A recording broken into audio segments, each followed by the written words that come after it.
In this lecture, we're going to discuss the supply side of the microeconomics equation. We're going to start with supply analysis, dealing with the supply curve. Effectively, we're going to have the same type of modeling relationship that we did before. We're going to hold everything else in the economy fixed, and then look at the quantity of a good or service produced or supplied and its price. The law of supply here says that all else equal, as the price of a good goes up, the quantity of that good supplied goes up. This is a positive relationship between price and quantity supplied. A change of the price of the good itself will just be a movement along the supply curve based on this law. In particular here, if we go to a mathematical expression for this, we're going to think about the supply curve as being the relationship here between the quantity of a good or service supplied, its price, and a bunch of different other features about the market. Just like with demand, we're going to hold all these other features fixed and just focus on the relationship between quantity supplied and the price of that good. Like I said, we have this positive relationship here. Let's imagine we're on the car market again here, at a relatively low price here of $10,000. Car producers are going to supply maybe only around 15 cars to this market per day. However, if the market can bear a higher price, this means that, okay, so firms like I can expand production, buy more capital stock, maybe hire more workers who are less productive. I can basically increase my costs enough so it's more profitable so I can expand production. So at a higher price level, I'll maybe supply at 40,000 here. Maybe I'll supply something around 60 cars per day. We'll generally expect to see this upward sloping relationship here continue. So this relationship that we have between quantity supplied and its price, and again, it's this all else equal ceteris paribus relationship. We're holding all these other features that affect supply fixed. That's what this relationship is. If we change any of these variables here, it'll change the relationship between quantity supplied and price. Let's go through these features here. We have technology here, basically the type of technology used in production. Having better quality technology or lower quality technology will change how much is produced at any given price. The price of all those different inputs that we're using in production. If, let's say, the price of labor, capital, land, or various raw materials change, that'll change the willingness and ability of firms to supply goods or service at any given price. Also have the prices of goods related in production. Expectations. Again, this is going to be expectations about what they think is going to happen to the market, and that might affect how much they supply at any given point in time. And lastly, again, here, the number of producers in the market is going to matter. Like before, let's think about what might happen to this market as these things change. So let's choose a point here. Let's say at a price of $30,000, looks like we're at around, 45 cars per day. At this point here. And again, we're saying here that at a price of $40,000, holding everything in the market fixed, holding technology, all these different other prices, all these expectations, the number of producers, 45 cars are going to be produced per day. Now, however, let's say one of these different features fixed. Let's imagine there's a new type of production technology is suddenly available. What we might expect then is that this new production technology might make it cheaper for firms to produce with what they have, so we expect to see them supply more at any given price level.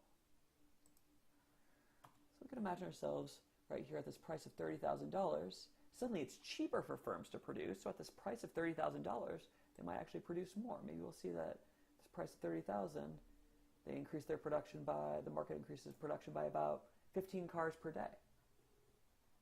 And again, we expect this at any given price level.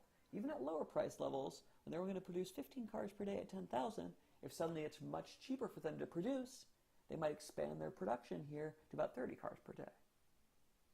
We expect the same features to happen here if we have a change in the price of inputs. Particularly if the price of inputs go down, it'll have a similar effect.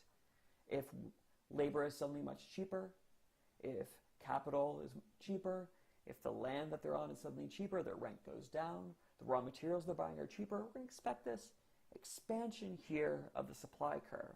Supply effectively goes up. At any given price level, firms are willing to supply more cars per day in this context. What about here, the price of goods related in production?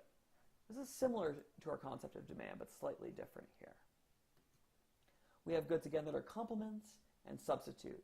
But these are complements in production and substitute goods in production. So a complementary good in production is a good where, when I produce one thing, it's easy for me to produce the other. A very typical example here is the idea, okay, there's demand in different markets for dark meat chicken. It's much easier for me to produce white meat chicken. That would have that type of effect.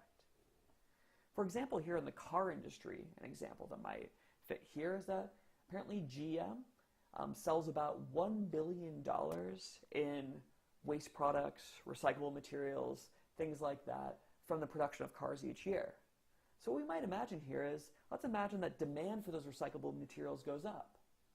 So GM before, they're back here at price of $30,000, only supplying 45 a day.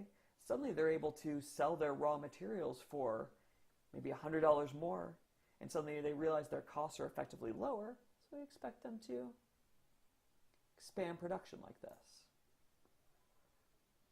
On the other side here, price of goods relating production, a substitute good will have the opposite effect. So imagine instead that you're GM and you're producing not just cars, but you're also producing, let's say, light trucks or SUVs, and effectively the prices of SUVs goes up in the marketplace. They're commanding a higher price. So you decide to produce less cars, substitute away, and produce more SUVs. So this will shift our curve the other direction here. So we might imagine here at this price of $30,000, we're only producing about 30 cars per day. Effectively here, this gap, we're deciding that, oh, we could take some of these resources that we're using to produce 45 cars per day, switch them over to SUVs, command higher profits. Expectations here will also affect what we'll do. For example, here, I might have expectations about future demand. I might think that, oh, this price of $30,000 is relatively low. I think there's going to be a lot of demand coming up. So I might basically restrict production right now to try to sell some later on when demand is higher. That's not to say, again, here too, that I might guess wrong, but my expectations will matter for my production choices. Equivalently here, let's again imagine we're at this point here. We're thinking about the auto market. Typical small market has, selling about 45 cars per day at a price of $30,000.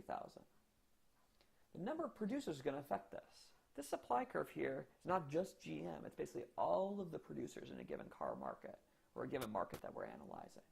So for example here, imagine a new competitor comes in. They have the similar cost structure as GM, and so for them they're willing to supply a similar amount of cars at $30,000, so we expect, okay, they'll supply an extra maybe 15 per day, depending on their structure. Maybe there's an increase in imports, so it's drastically out here too, like a major competitor. So effectively here we would see the supply curve shifting outward.